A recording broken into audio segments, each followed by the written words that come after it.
দেখেন, আমেরের জীবনে অনেক বড় স্বপ্ন ছিল, সে হজ করতে যাবে, সে কাবাগর তাওয়াফ করবে, সেটা তার স্বপ্ন ছিল। এবং গত পরশুদিনই তার হজের ফ্লাইট ছিল। সে যখন এয়ারপোর্টে আসলো, পাসপোর্টে নিরাপত্তাজনিত কিছু সমস্যার কারণে তাকে একটু দাঁড় করিয়ে রাখা হলো। সমস্যার সমাধান যখন হলো, তাকে যখন ছেড়ে দেওয়া হলো, তখন আসলে অনেক দেরি হয়ে গেছে। কারণ আমেরের সাথে অন্যান্য যে হজ যাত্রী, তারা এতক্ষণে বিমানে উঠে গেছে এবং বিমানের দরজা ভিতর থেকে বন্ধ করে দেওয়া হয়েছে। তখন সেই এয়ারপোর্টের অফিসাররা সেই পাইলটের সাথে কথা বললো, পাইলটের সাথে যোগাযোগ করলো, পাইলটকে বললো যে দেখেন, একজন হজ যাত্রী নিরাপত্তাজনিত কিছু সমস্যার কারণে বিমানে উঠতে একটু দেরি হয়ে গেছে, তাকে একটু বিমানে উঠিয়ে নেন, সে বিমানে উঠতে পারে নাই।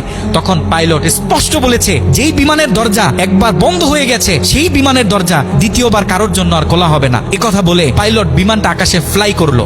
সেই অফিসাররা তখন আমেরকে বুঝাইতেছে, দেখো বিমান তো চলে গেছে, তুমি আর যেতে পারবে না, তুমি বাড়িতে চলে যাও, নেক্সট টাইমে তুমি হজে যাওয়ার জন্য ট্রাই করো। তখন সে আমাদের মুসলিম ভাই, সে হজ যাত্রী, সে কি বলেছে জানেন? সে বলেছে, আমি আমার রবের উপর পরিপূর্ণ তাকওয়া রাখলাম, আমি আমার রবের উপর পরিপূর্ণ আস্থা রাখলাম, আমি হজ করেই বাড়িতে ফিরবো, হজ না করে আমি বাড়িতে ফিরবো না। কথা বলে সে এয়ারপোর্টে দাঁড়িয়ে রইল। ঠিক কতক্ষণ পর সে বিমান থেকে এয়ারপোর্টে মেসেজ করা হলো যে বিমানের ভিতরে যান্ত্রিক সমস্যা দেখা গিয়েছে, খুব ইমার্জেন্সি বিমানটা সেই এয়ারপোর্টে ল্যান্ড করতে হবে। বিমানটা যখন এয়ারপোর্টে ল্যান্ড করা হলো, যান্ত্রিক যে ত্রুটি, এই ত্রুটিগুলো যখন সমস্যা সমাধান করা হচ্ছে, তখন সে অফিসাররা সেই পাইলটের সাথে কথা বলেছে যে দেখেন, কোনোভাবে এই যাত্রীটা একটু নেওয়া যায় কিনা, সে তো হজ করার উদ্দেশ্যে বাড়ি থেকে বের হয়েছে, সে তো বাড়িতে যেতে চাচ্ছে না, হজ না করে তাকে একটু নিয়ে নেন। তখনও সে পাইলট বলেছে যে না। কথা বলে সে পাইলট আবারও বিমানটা আকাশে ফ্লাই করালো। তখনও সে অফিসাররা আমেরকে গিয়ে বোঝাচ্ছেন। আমের তখনও বলতেছে, আমার রবের উপর আমার পূর্ণ আস্থা আছে, আমি তো আমার রবকে চিনি, সে আমাকে হতাশ করবে না, সে আমার মনের আশা রাখবে, আমি হজ করেই বাড়িতে ফিরবো। কথা যখন বলতেছে, এর ঠিক কিছুক্ষণ পরে আবারও সেই বিমান এয়ারপোর্টে মেসেজ করলো যে বিমানের ভিতরে এখন আগের চেয়ে বেশি কিছু যান্ত্রিক ত্রুটি দেখা গিয়েছে, বিমানটা আকাশে ফ্লাই করতেছে না, বিমানটা এমার্জেন্সি আবার এয়ারপোর্টে ল্যান্ড করতে হবে।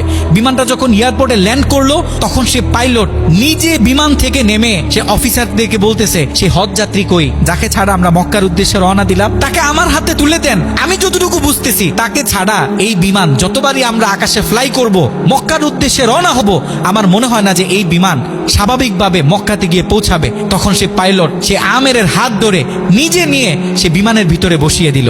দেখেন, আল্লাহ পাক তো স্পষ্ট বলতেছে, ওয়ামাই ইয়াতাওয়াক্কাল আলাল্লাহি ফাহুয়া হাসবুহ, যে আমি আল্লাহর উপর তাওয়াক্কুল করবে, তার জন্য আমি যথেষ্ট, যত বড় বিপদ হোক। যখন আপনি আল্লাহর উপর তাওয়াক্কুল করবেন, তখন আল্লাহ পাকের পক্ষ থেকে আপনার উপর যে বারাকা, যে ব্লেসিং গুলো আছে, এগুলো তখন আল্লাহ পাক বাড়িয়ে দিবে।